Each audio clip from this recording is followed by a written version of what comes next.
Music and storytelling go hand in hand. They have throughout history. And today you're going to have the opportunity to meet someone who is bringing that history back to life creatively. So put on the brakes, grab a cup of coffee, and join the conversation because it's time for Coffee Breaks with Steve.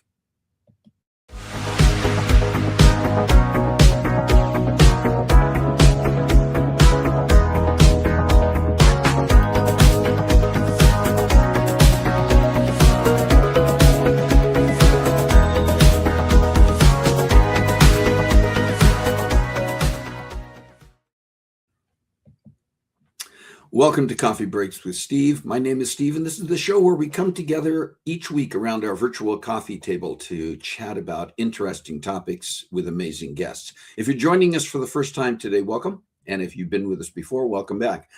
And I know you're really going to enjoy our guest today. They're someone who is really has a passion for the creativity that they bring, and that's it's very special. Before we get to that, I want to see who's here, see how you're doing. If you are joining us, please do say hello in the chat. Let us know that you are here. And when we get to our conversation with our guest, please do participate in that as well. All right, listen, I'm going to keep things moving along because we do have a lot to talk about today. So I want to make sure that we get to our guest, which means, hey, hello, the Bard is here. And you're going to find out the Bard is actually joining us from the other side of the world, basically, right now. But it's good to have you here.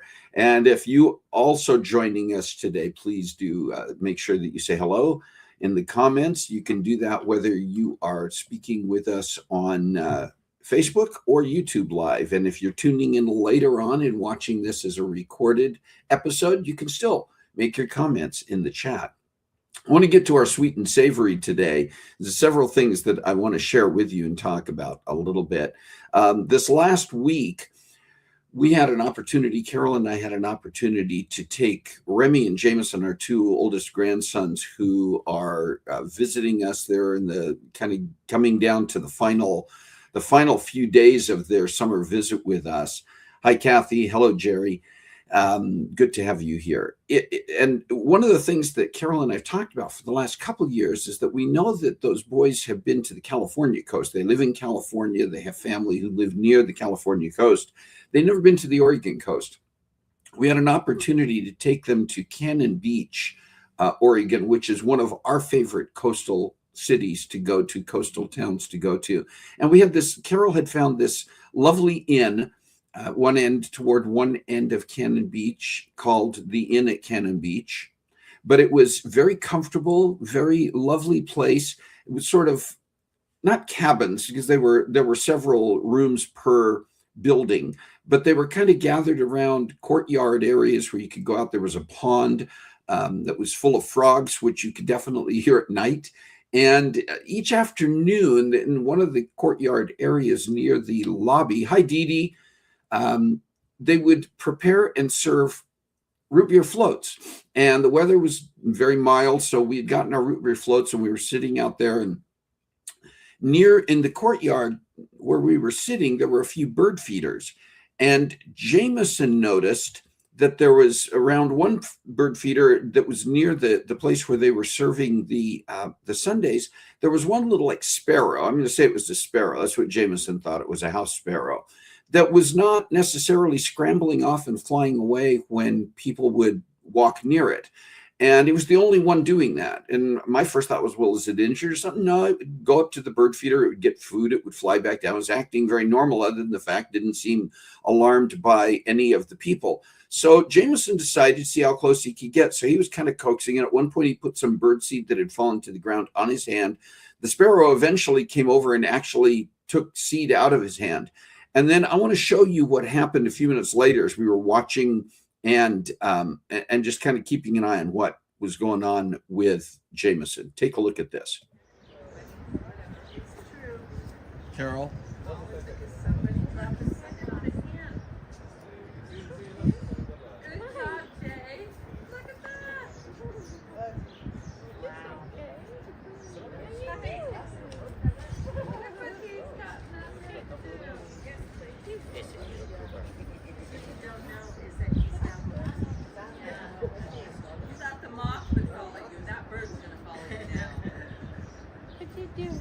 Wow, good job, Jay. You're like Cinderella. Cinderella. We're going to call you Cinderella. Sing. No, shut up. Here you go, Carol. Oh, come here. Come here. Hi. What you doing? What you doing? Oh, hi. Hold still. Don't do nothing, Jared.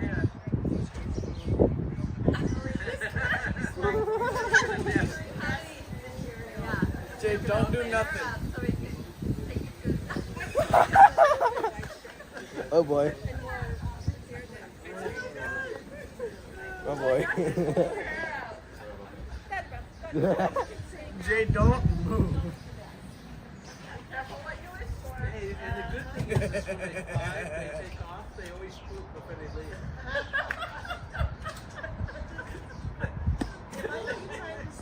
And just feel the little feet. Your little feet. This is not what I was planning. It was not what you were planning. I was just hoping it would be on my arm. This is the bird in my hoodie. There's a bird. Yeah. Is the bird in my hoodie? I can't move. I don't. The bird subsequently ended up going to each one of us, and eventually, I think Jameson, one of us walked over to the table with it, and it just sat on the table and hopped across and went from one person to another. I mean, our assumption is at some point it had to have been more around people. It was the only one of the birds in the area that was doing that, and it came back a couple of times over the course of that day when we were outside. So yeah, definitely was a special situation. I think Chelan dubbed Jameson as a as a Disney princess, which he didn't necessarily appreciate, but we know that in the Disney cartoons, the animals always flock to the princesses. So he's a Disney prince, we'll say that. But anyway, it was an unusual and special moment. And we have several birthdays today that I want to mention. The first one is actually today. Amy Machado is celebrating a birthday. So happy birthday, Amy. I know that she and Christopher are taking time to celebrate today in California.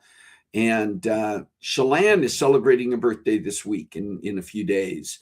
July 14th is Chelan's birthday. It's a landmark birthday. It's a special birthday. I'm not going to give an age because I don't do that. Chelan, but somebody else can rat Chelan out if they want to.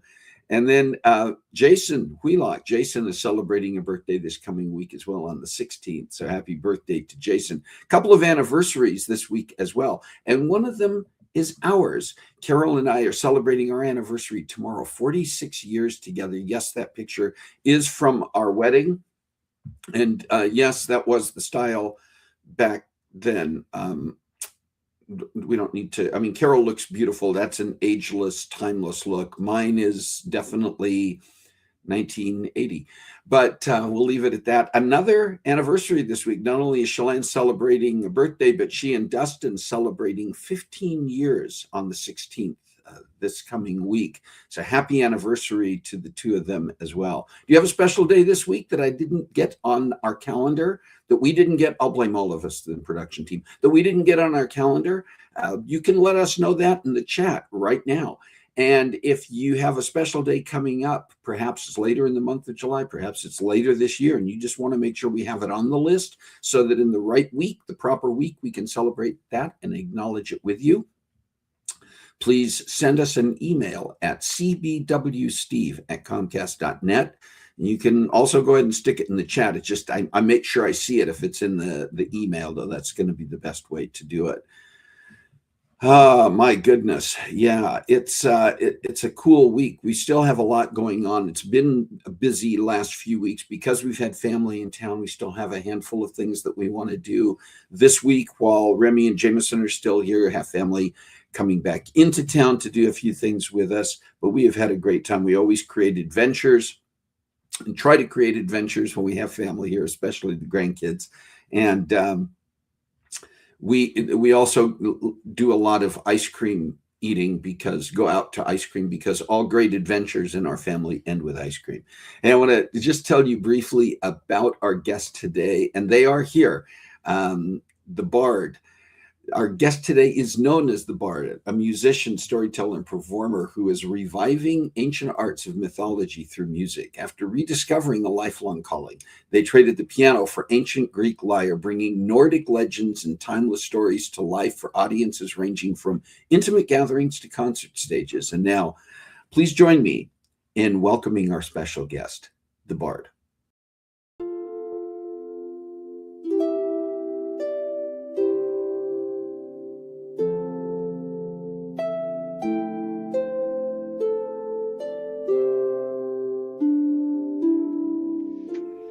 Well, we are thrilled today to have the Bard with us from Portland. And I just want to say welcome. Welcome to Coffee Breaks with Steve. It's good to have you here.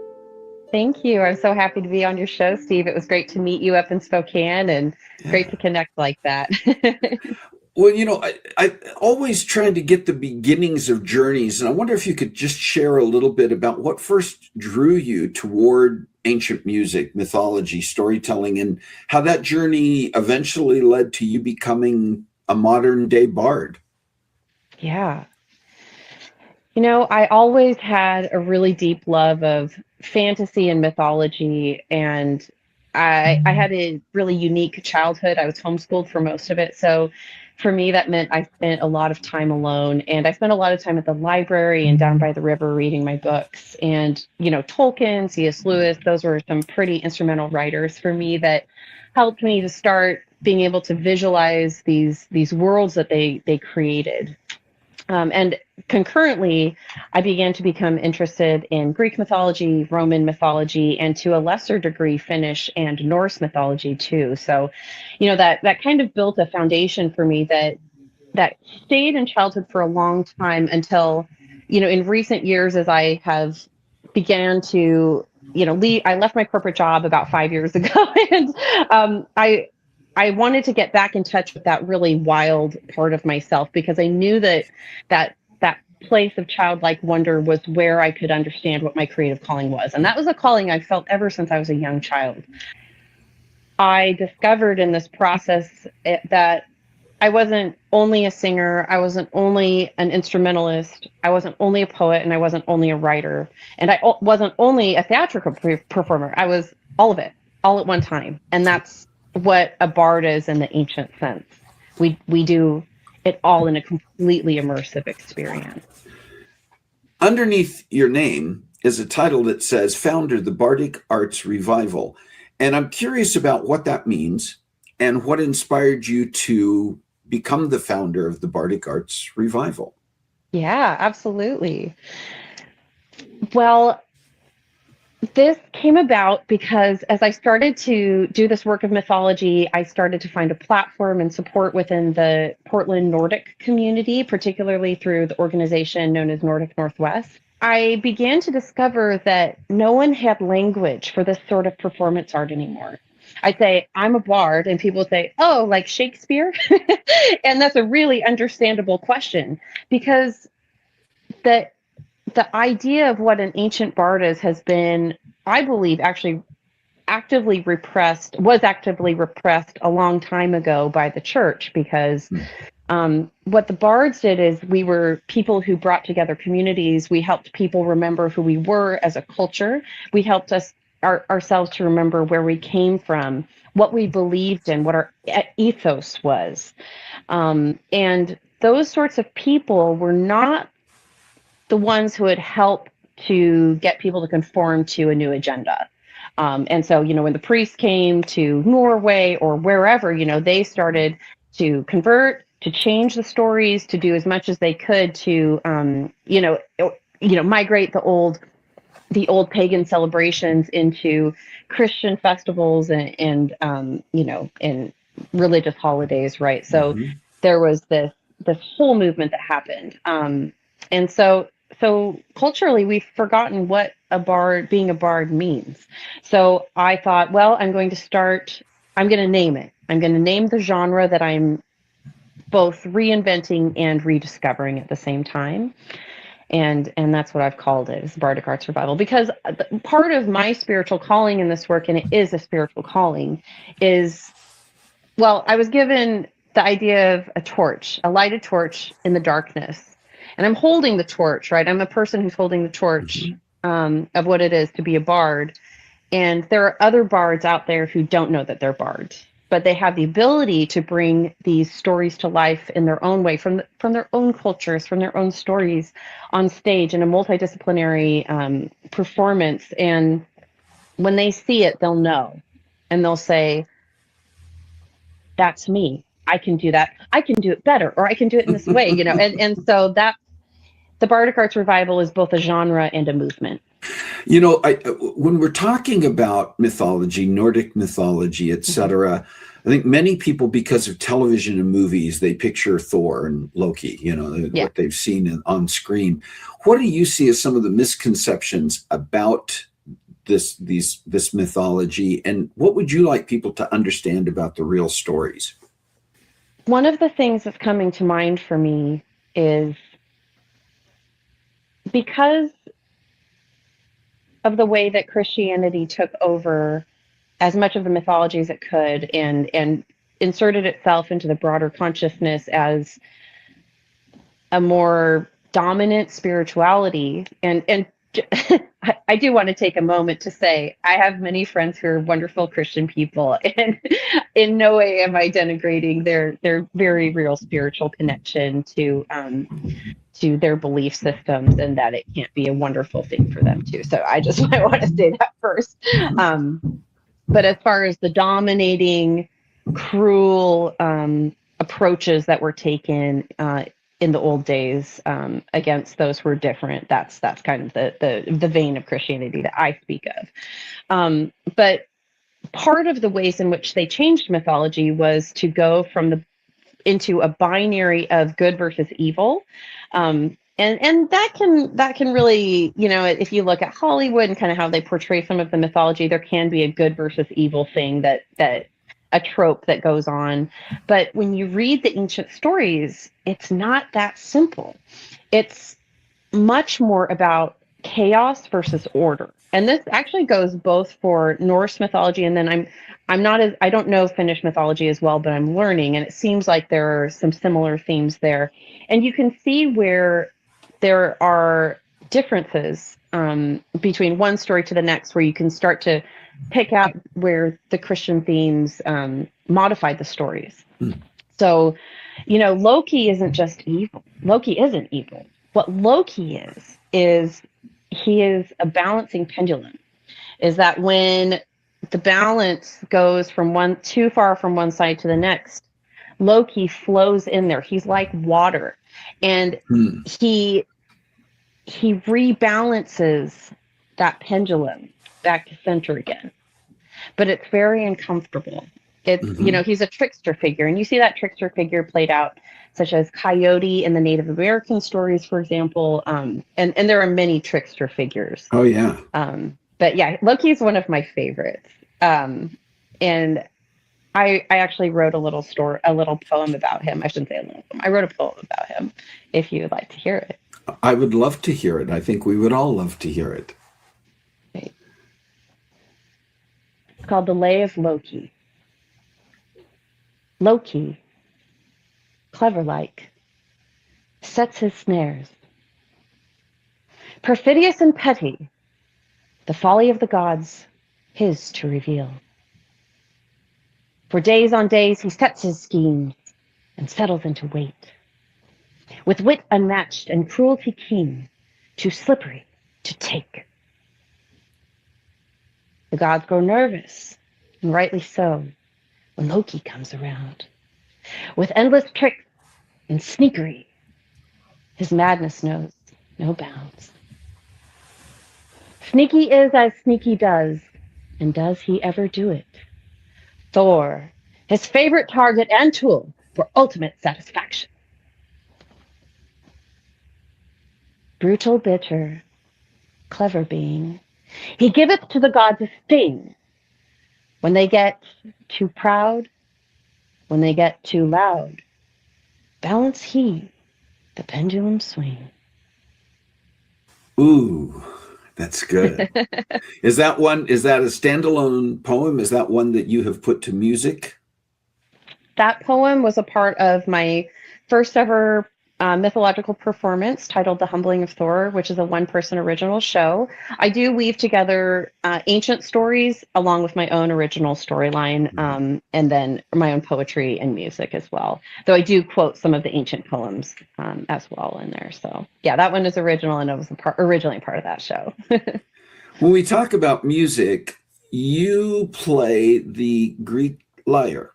Yes. And that is not an instrument that probably most people encounter on a regular basis. What attracted you to it? What makes it unique compared to modern instruments? Yeah. So the Greek lyre, it was funny. I originally wrote The Humbling of Thor for voice and grand piano, which was the only instrument at the time that I would have been willing to play in front of an audience. And then I realized quickly after releasing that performance that I was going to be really limited as far as what kind of experiences I could give my audiences, because it's not easy to find a stage with a grand piano. That's just not always accessible for a performer. So I thought, okay, I'd like to get a more mobile instrument. And so initially I thought the lute, but when the sale of a lute that I had been planning to buy fell through, I thought about it again. I thought, you know what? It's basically like playing the guitar. And you know what? I never liked playing the guitar. Why am I doing this to myself? So, and it was wild. Instagram, and I will tell you, I think it was the gods who put it there. I don't know how else it could have happened, but I was on Instagram, and this, the Luthieros brand came up, and Luthieros are Greek luthiers literally in Greece, and they have reconstructed these beautiful ancient instruments based on Greek pottery that's been excavated. And I spent some time researching the company, seeing who was playing their instruments, and I was like, wow, this is a real deal. And it worked out that I was able to purchase one and ship it over here. And I have been just blown away by this instrument. Wow. I've never heard a storytelling instrument of its kind. It has the ability to whisper and the ability to just reach right into your soul. It's nuts. Wow. It has a real spirit, that instrument does. Yeah. And we're going to take some time here to share with the audience a little bit of your music with the lyre. So we'll take just a little breakaway and give people a little taste of that, and we'll be back in a minute. Thanks.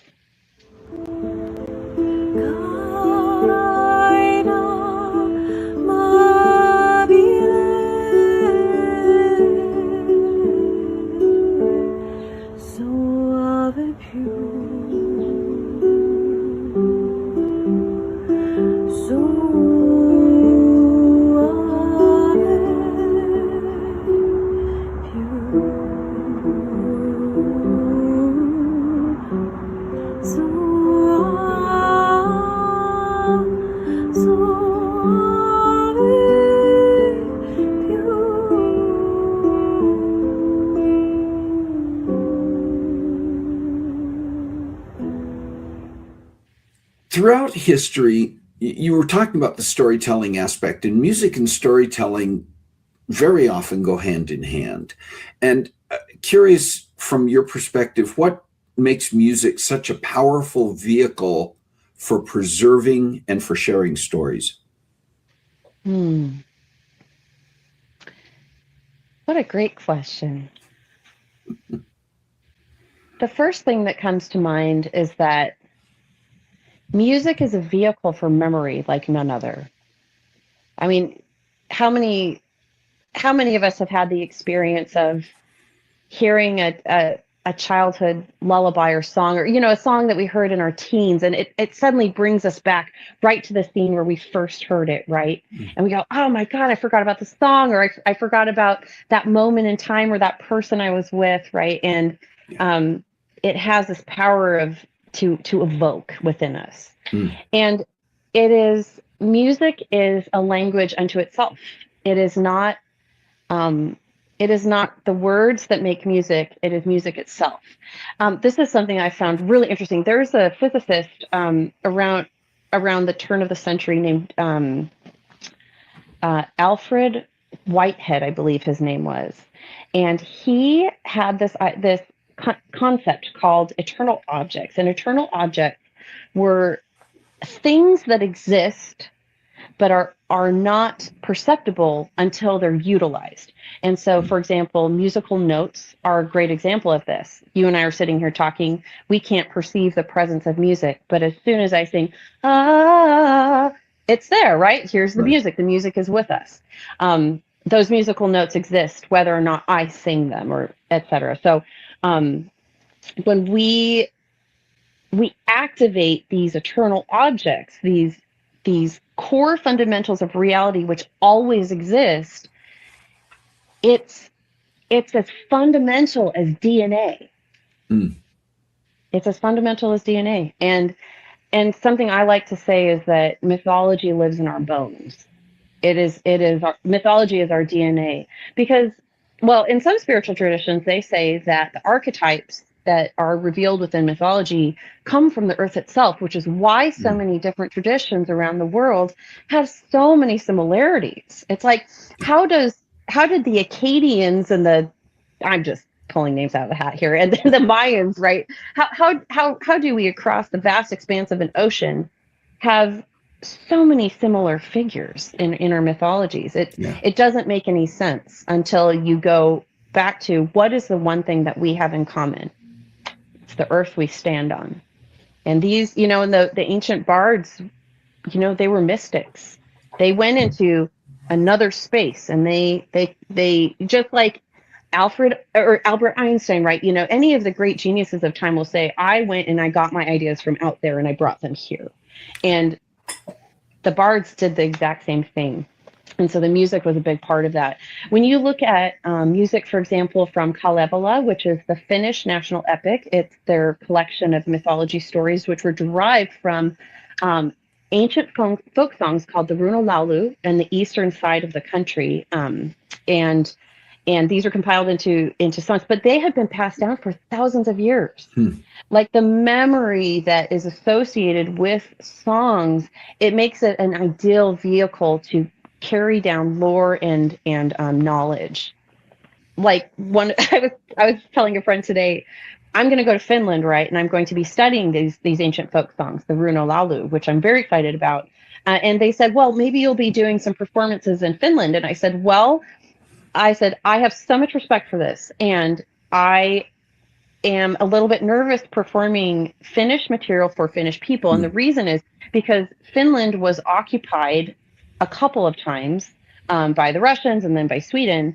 And so they have had to preserve their culture meticulously. So pronunciations, I mean, you pronounce something wrong in front of a Finnish person, even a little bit, they'll tell you, and they'll say, nope, that's not how you pronounce that, or that's not how your accent's on the wrong syllable. And they're very exacting in the standards of how their culture needs to be preserved. And that helped to teach me why it is that, in another illustration, why Native American peoples need to be so careful about how culture is preserved. So yeah, the songs are a really big part of that.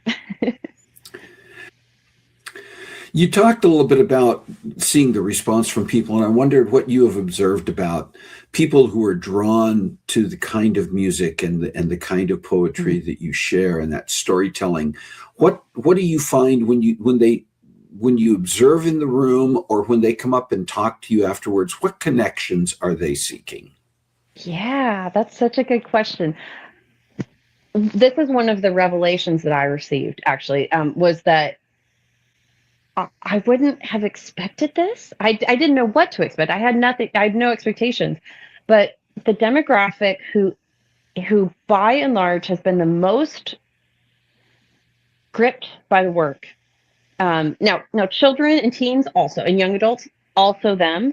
But I have done less work with youth than I have adults at this time. So that's also a thing. But it has been elder women. Elder women are the ones who go, why is no one doing this? What? And they're just so gripped by the work, and they're gripped by the lore and the stories, and it was astonishing to me how many people were obviously so moved by it within the specific demographic. And so that also sent me on an investigative journey as well. And a theory that I have is that older women, we we were the lore keepers of the family. Mm-hmm. And you think about your grandmother, right? I have a grandmother who's a gifted storyteller who's done an incredible amount of research into her side of the family, and getting to know as many stories as she can, etc. She's really done a remarkable amount of work, and she's a really remarkable woman in many ways. And she was always the one who told the stories. She was the one who kept the stories alive. And I believe that that is a cultural role that was largely wrested from the grip of older women, through, especially when it came to the witch burnings, and the witch burnings and witch trials, because it would have been women who had lore, had knowledge, who would have been called witches, because that's power. Knowledge is power. Yeah. And that was all about removing women's power.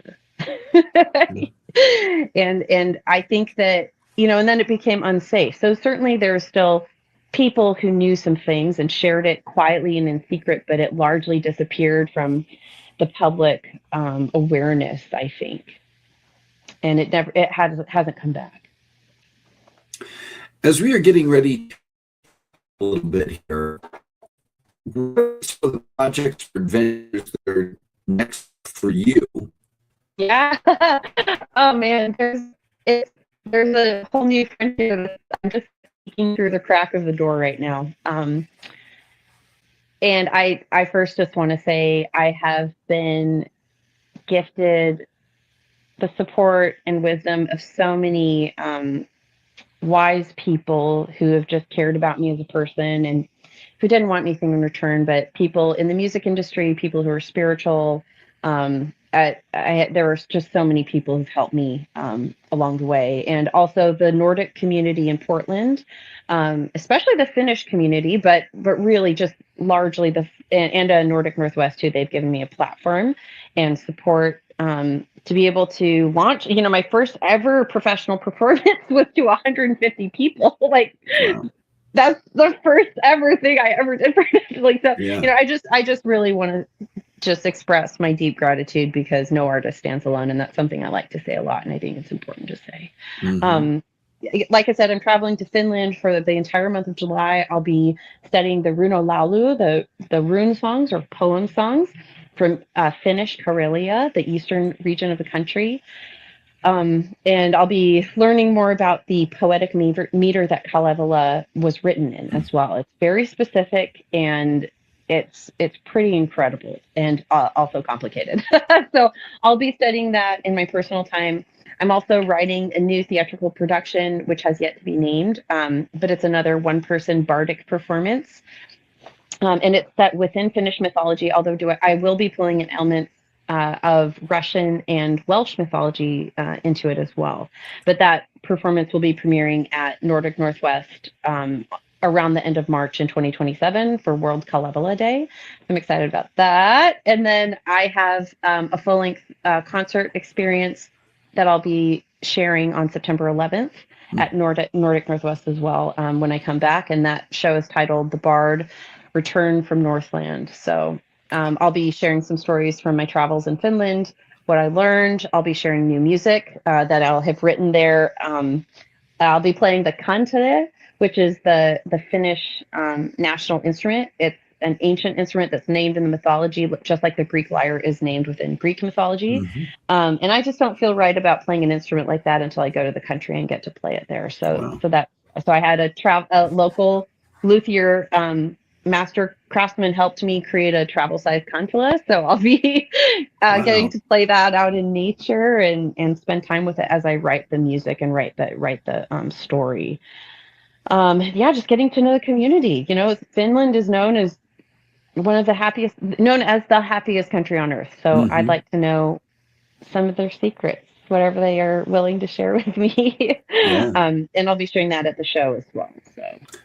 And we should mention that what people are experiencing right now and hearing some of your stories. Part one, we're planning a part two that is either going to be taking place while you're in Finland or when you come back, sharing some of those experiences with us as well. So we're looking forward to that. One more question here that I'm going to throw out to you.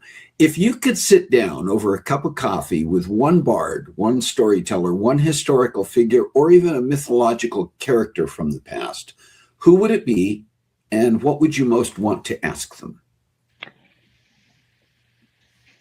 It would be the great Finnish singer Väinämöinen, who is, it's a little tricky. The Finnish mythology doesn't exactly call him a god, but he has a role in creation. He is an ancient being, and his power comes from knowing the true origin of things, like the origin of iron, the origin of earth, right? These different elements. And then he gains mastery over them by his ability to sing about it. So he is, to me, just the primordial bard. The Finnish mythology is full of singing battles, and it's so epic. So, yeah, that's who I'd want to talk with. But what I would ask him, man, that's a hard question. I think the question is, would you teach me? Yeah, definitely. Yeah. Well, as we are wrapping up here, if people you mentioned some venues and you have some things on, where can you meet and what you have coming up? So my website is bardicartsrevival.com, BARDIC, artsrevival.com.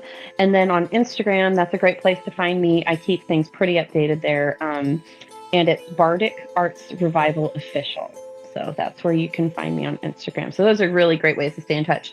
In my website, there's also a contact form. So if you're interested in booking me for a show or just want to talk, I love to hear from people and talk about this work. I think it's really important. Like I said, it's a spiritual calling for me. So I really welcome conversations about it. So either way, I'd love to hear from you. So. Very good. Well, the bard, storyteller, musician, so many different things that you shared with us just today, and we're looking forward to seeing where you go and having you come back to share with us what's going on in your life. So thank you so much for taking the time to be here with us, and thank you for what you are doing to bring these stories to life and to share it with so many people. Thank you too, Steve. Really appreciate it. Thanks for having me.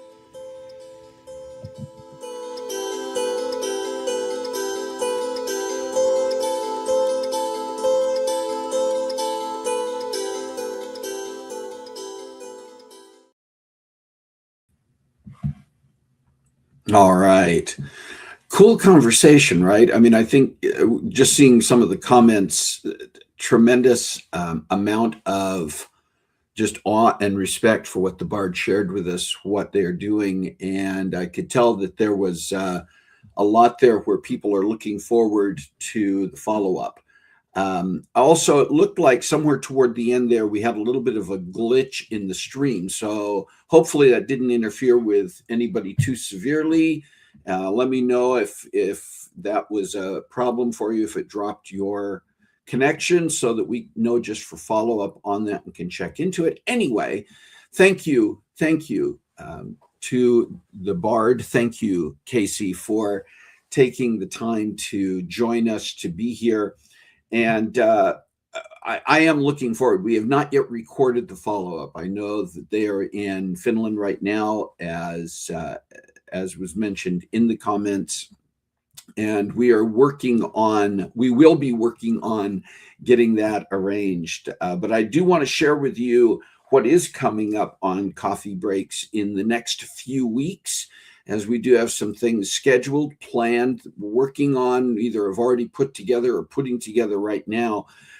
Next week, we're going to have a lady by the name of Melissa Muir on, who is an event planner, puts together all kinds of events, from weddings to giant corporate events in all kinds of venues, all kinds of locations around the country, and even in some places outside the country. We're going to hear what it takes to put something like that together. We all who have attended any kind of an event, we all know that we show up and it's just supposed to work. And if the background work has been done correctly, we don't even know that somebody worked on it. It's when something doesn't quite go right that we go, where's that event planner?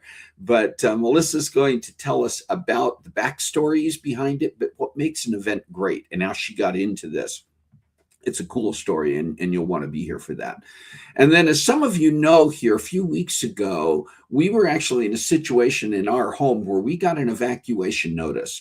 There was a wildfire less than a mile away as the crow flies or as the fire spreads. And we didn't get a lot of warning. We immediately got an evacuation notice, and we were away from our house for a couple of days. Fortunately, our direct neighborhood in our home were never in immediate danger, but there were a number of homes damaged. There was actually even loss of life. And as we were okay prepared to get out, we got out quickly, safely, without panicking. But as we came back from that, Carol and I discussed the fact that maybe we weren't quite as prepared as we might have been if we'd really thought this through. And so we're going to be having an episode here in the next couple of weeks on being prepared, not panicked. And our guest is going to be Chandra Fox, who is the Deputy Director of Emergency Management for Spokane County, an expert in this area, who's going to talk through and help us really discover what should we do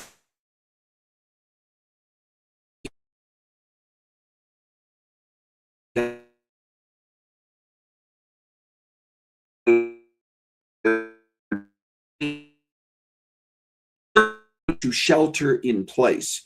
Once again, I'm seeing some glitchiness in the video feed here, so hang with us. And we're going to talk about those situations. And then going out, do you remember a couple of weeks ago, we were supposed to be doing an episode with Mermaid Sandy, Making Waves. And that show got, in a very good way, hijacked because my family was throwing me a surprise belated birthday party.